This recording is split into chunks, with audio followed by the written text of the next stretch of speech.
Welcome to the Nightly 5 podcast with Belle Taylor.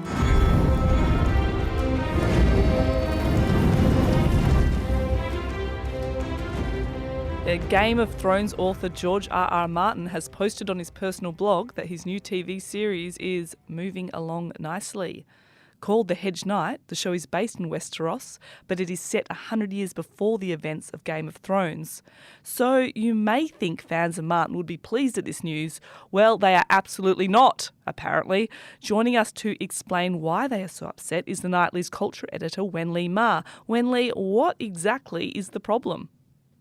Well, I think longtime fans of Game of Thrones are getting pretty impatient at George R.R. Martin's lack of delivery of the sixth book, The Winds of Winter. That book was meant to come out in 2016. It was meant to come out before the sixth season of the HBO original series, Game of Thrones.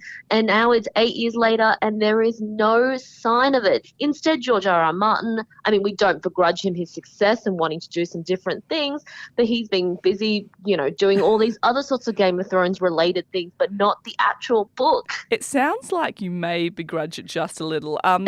In your article on thenightly.com.au, I like that you've speculated on the level of procrastination that George R.R. Martin has reached. You say on a basic level, there are three levels of procrastination. The first is just avoiding the work, mooching on the couch. The second is when you busy yourself doing other productive tasks like housework or, in this case, a TV show. And the third is when you continue to research or prep instead of starting the actual work. Wenli, this sounds like a paragraph you've written straight from the heart. And you have said that Martin seems to be stuck in the middle rung of procrastination there. Is that's your theory and you're sticking with it? That's my theory. That paragraph is from a counsellor who told me this is what my levels of procrastination were when I was at university and very, very late handing some assignments in. And she explained to me the different levels of procrastination. At that point, I was on the third level where it's like, you just keep researching when really you should just start writing. I'm like, yeah, I know. But what I really want to do is go watch TV. Yeah. So now I just think this is where George R.R. Martin is, that he's like, I'm being productive. I'm doing all these other things for Game of Thrones fans, like this new series, like all the fan conventions that he does. But really, I think fans are like, where's the sixth book, George? And then where is the seventh book? Because controversially, the Game of Thrones series actually ended in a way that many fans were not happy about. And they're kind of hoping that when the books come out, which I think are expected to diverge a little bit from where the TV show went, it will be a bit of a do-over, which will be very pleasing for the fans who actually demanded that the TV people make a new eighth season. Do you think that Martin is perhaps just a little bored with the Game of Thrones characters?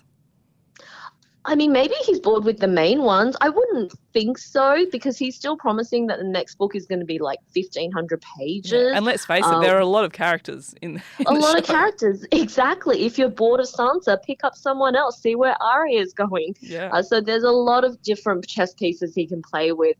I just think, actually, I don't know. I would love to know what it is that's holding George back from finishing the book. Perhaps he's literally the only person in the world who was really happy with the way the TV series ended, and he was like, oh, well, look, they've done it. Don't have to worry about that anymore. Not even the TV creators then in that theory.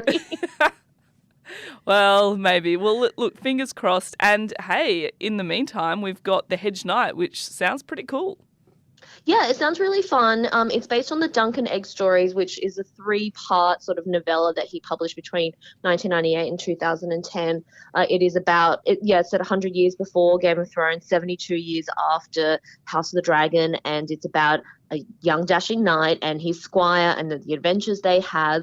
And Martin promised that if it does really well, he will then adapt the next 2 books in the series as well. And even before that happens, House of the Dragon is back for its 2nd season next month. Oh, there's a lot of Westeros to go around, basically, isn't there? Very, very much so. So lots of things to tie everyone over until the Winds of Winter comes, if it ever comes. If it ever does. And then we can procrastinate from our own life tasks by reading it. Precisely. Productive. Yeah, exactly. Thanks so much for joining me today, Wenli. Thank you.